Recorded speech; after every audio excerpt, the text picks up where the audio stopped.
এবং জাতীয় সেন্টিমেন্টের সাথে একমত হয়ে উপজেলা পর্যায়ে উপজেলা আদালতগুলো কিছু ব্যতিক্রম ছাড়া তুলে দেওয়ার ব্যাপারে একমত হয়। সেই বিষয়ে তখন কোনো আপত্তি জাতীয়ভাবে আসেনি, তখন উপজেলা সমূহ থেকে আদালত উঠে নেওয়া হয়।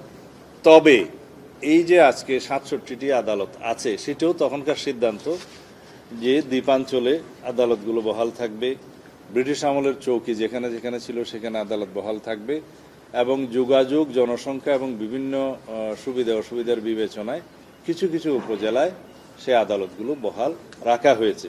তাতে এক্সেপশন হিসেবে প্রায় এখন যে সংখ্যাটা আমরা জানতে পারলাম সেটা ৬৭টি বিদ্যমান আছে। এটা তখনকার অবস্থা। কিন্তু প্রেক্ষাপট আজকে ৩৫ বছর পরে, যেমন আমরা বিবর্তনের মধ্যে দিয়ে যাচ্ছি, সংস্কারের মধ্যে দিয়ে যাচ্ছি, জাতির নতুন চাহিদা সৃষ্টি হয়েছে, বর্তমান প্রজন্মের প্রয়োজনে বা জনগণের চাহিদা অনুসারে সেই বিবেচনার তো পাল্টাতেই হয়, সেটা সংশোধন করতেই হয়। সেই বিবেচনা আজকে বিস্তারিত আলোচনা শেষে দেখা গেছে, যেমন আজকে উপজেলা সদর উপজেলাগুলোতে আদালত প্রতিষ্ঠা না করে জেলা জজ কোর্টের মধ্যে সেটা ফিক্স করে সেটা চিহ্নিত করে দেওয়া হবে যেটা সদর উপজেলা আদালত। তাহলে এখানে প্রায় কত জেলা ৬৪টা আদালত তাইলে আর স্থাপন করা হচ্ছে না। এটা একটা সিদ্ধান্ত, ভালো সিদ্ধান্ত। আবার যেগুলো জেলা সদরের অত্যন্ত কাছে সেটা জরিপ পরিচালনা করে, যেমন ১০-১৫ কিলোমিটারের ভিতরে যদি কোনো উপজেলা হেডকোয়ার্টার থাকে, সেই ক্ষেত্রে একটা বিশাল স্থাপনা না করে, সরকারি ব্যয় নির্বাহ না করে, বিভিন্ন সুযোগ সুবিধা স্থাপন না করে, এবং সেগুলো মেনটেন্যান্সেরও ব্যাপার আছে এবং অভিযুক্তদের আনা নেওয়ার ব্যাপার আছে, জেলখানার সাথে সম্পর্ক আছে, এগুলো বিবেচনা করে বলা হয়েছে জেলা সদরের খুব নিকটবর্তী যেগুলো উপজেলা সেগুলো তো স্থাপন করার প্রয়োজন নেই। এটাও তো একটা সিদ্ধান্ত। তবে প্রয়োজনের বিবেচনায় জেলা সদর থেকে ১০০ কিলোমিটার দূরে যদি কোনো উপজেলা থাকে, সেখানে অবশ্যই উপজেলা আদালত স্থাপন করতে হবে, সে নীতিগতভাবে একমত। তো দিজ আর দি লজিক্স, যেটা 91-এ সময় জাতীয়ভাবে এই দাবিগুলো তখন উত্থাপিত হয়নি, এখন উত্থাপিত হয়েছে। এখন সংস্কারের মধ্য দিয়ে যাচ্ছি আমরা, জাতীয় ঐকমত্য কমিশন সাথে এগুলোর বিষয়ে এবং সকল রাজনৈতিক দলসমূহের সাথে এই বিষয়ে বিস্তারিত আলোচনা ক্রমে জাতির কল্যাণে, জনগণের সুবিধার্থে এই সিদ্ধান্তগুলো নেওয়া হয়েছে। আশা করি সেকেন্ড পার্ট, যেটা জরুরি অবস্থা,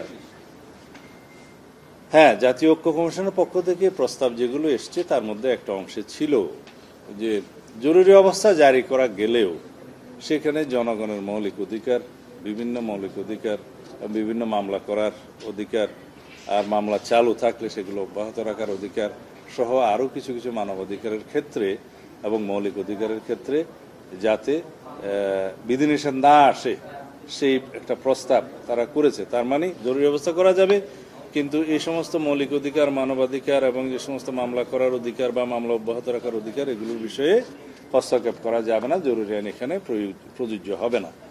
তো এখানে আমরা আলোচনা করেছি জরুরি অবস্থা জারি করার কারণই তো হলো যে কিছু কিছু ফান্ডামেন্টাল রাইটস স্থগিত করতে হবে, এবং জরুরি অবস্থা কি শুধু রাজনৈতিক বিবেচনায় জারি করা হয়? সেই জন্যই আমরা বলেছি যে রাজনৈতিক বিবেচনা, রাজনৈতিক অপব্যবহার করার জন্য জরুরি আইন জারি করা যাবে না। জরুরি আইন জারি করতে হয়, বিভিন্ন দেশে বিভিন্ন রকম নজির আছে। যেমন কোথাও আর্থকোয়েক হলো, কোথাও বড় এই যে এটাকে কি বলে যেন মহামারী হলো, কোথাও এরকম একটা দুর্ভিক্ষ অবস্থা হলো, কোথাও স্বাস্থ্যগত কারণে, কোথাও এরকম প্রাকৃতিক বিপর্যয়ের কারণে, বিভিন্ন কারণে জরুরি অবস্থা সীমিতভাবে ওই অঞ্চলের জন্য করা যায়। এই প্রস্তাবও আমি দিয়েছি যে জরুরি অবস্থা যদি কোনো আঞ্চলিক এলাকার জন্য, আমি সীমানা উল্লেখ ওখানে করেছি, এখানে করতে চাই না। কিছু কিছু অঞ্চল আছে যেখানে, যেমন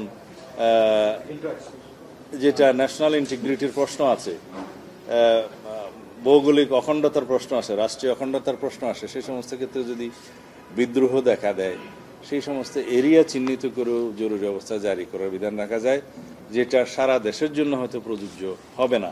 এগুলো পরবর্তী বিবেচনার বিষয়। তবে যুদ্ধ পরিস্থিতি বা যুদ্ধ ঘোষণা করা, ওই সমস্ত পরিস্থিতিতে জরুরি অবস্থা ঘোষণা করার প্রয়োজন হলে করতে হয়। এগুলো অবশ্যই জাতীয়ভাবে আলোচনা ক্রমে, তখনকার নির্বাহী বিভাগের সাথে আলোচনা ক্রমে সেগুলো করা হয়। এগুলো বিস্তারিত আলোচনা। এই জন্যই বলেছি নীতিগতভাবে আমরা জরুরি আইন বা জরুরি অবস্থা ঘোষণার ক্ষেত্রে যে আইনগুলো, সেই বিধানগুলো, সেই বিধানগুলোতে প্রয়োজনীয় সংস্কার, প্রয়োজনীয় সংশোধনী আনা প্রয়োজন, এই ব্যাপারে একমত। এবং এটা রাজনৈতিকভাবে ব্যবহার করা যাবে না, এই ব্যাপারে একমত। কিন্তু বিস্তারিত কি কি নাগরিক অধিকার স্থগিত হবে না হবে, কি কি বিধান আরও সংযোজিত হবে, পরিবর্তন করা হবে, এই বিষয়ে বিস্তারিত আলোচনা সংসদে হওয়াই ভালো। এবং সেই হিসাবে বিস্তারিত আলোচনার সাথে সে সমস্ত বিধান সংযুক্ত, পরিবর্তন, সংযোজন এগুলো করা যাবে। ধন্যবাদ।